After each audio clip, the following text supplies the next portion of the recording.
I can't go back to that room. I mean, that visual, you don't expect that. I would never expect anything like that. I can't go back to that room. No, no.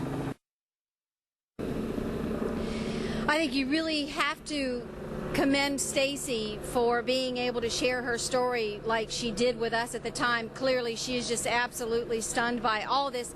And a lot of people we've encountered in the parking lot today are just like the walking wounded. They can hardly wrap their minds around this event. Like, it didn't happen. And what I keep hearing over and over tonight, and I heard from Stacy, is this is a nice neighborhood. This just doesn't happen here. And of course, we in the news business, we see that it happens everywhere, and it can happen anywhere. One of the things I must remark on that she did tell me is at first they thought that he was only in there as a racquetball player. He was dressed in gym attire, so they had no idea what may have lay in store for all of them. Back to you in the studio. Renee, before you go, a couple of questions. First off, we just want to see if we can sort through some information we have about the instructor, the Latin Impact instructor. We understand her name may be Mary, and that she may have been pregnant. Can you give us the information you have around that, and if you have any information about her condition tonight?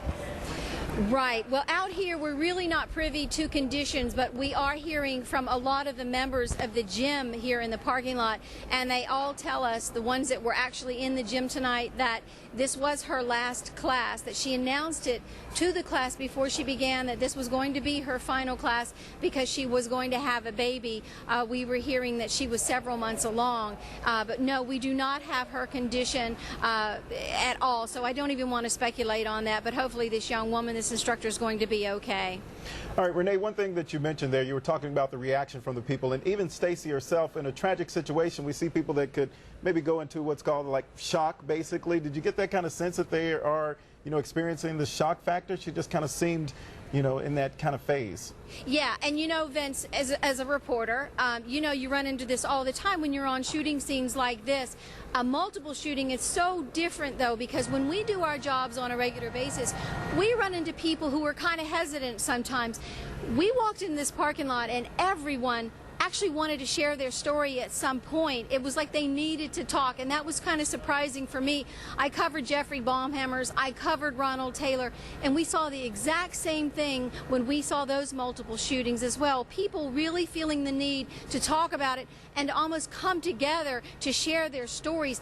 We saw clusters of people talking together in this parking lot, and it is vast, it is huge, this Collier Township parking lot, and they were just congregating, sharing their stories. And so all I had to do was walk along and briefly make a stop, and just, they were willing to talk. They wanted to talk right away and share these stories, and it just really tugs at your heart to listen to them recall those moments, either when they saw or heard the gunfire, or like Stacy actually being in the room with this gunman. I have to commend her because she had the presence of mind to even be able to escape something like that, and then to be able to talk about it on TV. It's extraordinary. It is extraordinary, Renee, and often in these major tragic stories like this, and we certainly have covered many of them in the past, unfortunately, that people will come to us and talk about it and speak, even at the most critical times. And we do appreciate that from them. It does take a brave heart and a strong soul to share, especially if you're a witness in this. And so for the many people who all of our reporters in the field have had the opportunity to speak with, we do thank you tonight. And we know that you're obviously hurting and grieving and mourning over this massive shooting. Renee, we want to thank you for your coverage there on the scene, as well as Absolutely. Alan Jennings and Gordon Lesh. We do want to turn back, though, to Tamika Artist, who's been at Mercy Hospital all evening. She joins us live now with more information. Tamika? Well, that's right. Tonight, Derek, we've been interviewing family members and loved ones, and it has been an emotional roller coaster for them. First, there was sadness for many of them, then confusion, and now, frankly, there is anger. I just spoke with a woman, Lisa Ross, a short while ago. She is a family friend of the two cousins who are here tonight, one who is in stable condition, one who is still in critical condition. She says when she heard the news, she rushed here to be by the family's side. She says it's the kind of thing you see on the news, you read about in the newspapers, but she never thought something like this would happen to someone that she knows. Take a listen. Ashley is going to be fine. It was just a quick little graze of her shoulder. I mean, I shouldn't say quick, but you know, they're shaken up with what happened, because you don't expect to go into a gym and have a shooter come in. I mean, that's just, you don't expect it. So, you know, how are people feeling? Shaken up. I mean, you lose your faith in what's safe and what's not safe and where you can go, and you know, but even if you stay home, is that safe? You know? How much does this anger you? It's just a sad commentary on society today. I mean, it has nothing to do with gun rights. I believe in gun rights. It's just you put them in the hands of a crazy person, and this is what happens. So it's very sad. I mean, the other families are going through some very, very, very sad things. I mean, the people that died, that's, I can't imagine. So, but these, you know, our family members here they're going to be fine, and that's a good thing. And again, prayers to everybody, anybody that was in that gym, prayers to them, because you don't expect it to go in and have that kind of thing take place. Tell us about Ashley. I haven't seen Ashley. She's already, this family, it's kind of like the Waltons times 12. So there's a lot of family members going in, and so we've just kind of been hanging on the fringes and like that. So, but Ash, you know, she's shaken up. There's no doubt. And Lisa, we haven't seen. You know, they did the X-rays and then took her right into surgery.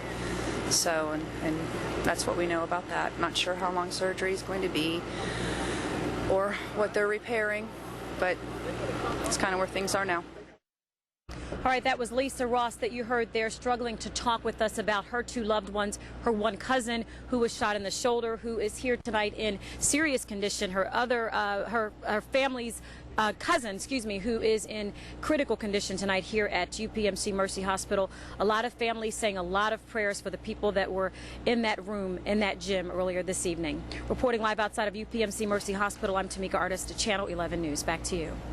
All right, thank you, Tamika. And we've been with you now for 2.5 hours of live coverage on this major breaking news story. We are going to end our newscast for now, but we're going to continue to work on getting more details. And of course, this being a very sad and tragic night here in the city of Pittsburgh, Collier Township, Bridgeville, the number of families that have been impacted by this will continue to unfold throughout the days, throughout the weeks, and our hearts do go out to the families, the victims tonight, and certainly those that are mourning the loss of those who've lost their lives. We'll continue to work this story over the next couple of days. Our coverage will continue in the morning at 4:30 as we start early, bringing you the latest information from overnight and gearing the day up for more information about the victims, about the shooter, and this senseless tragedy that happened tonight at LA Fitness in Bridgeville. We want to thank you for staying with us over the past 2.5 hours. Good night. Good night.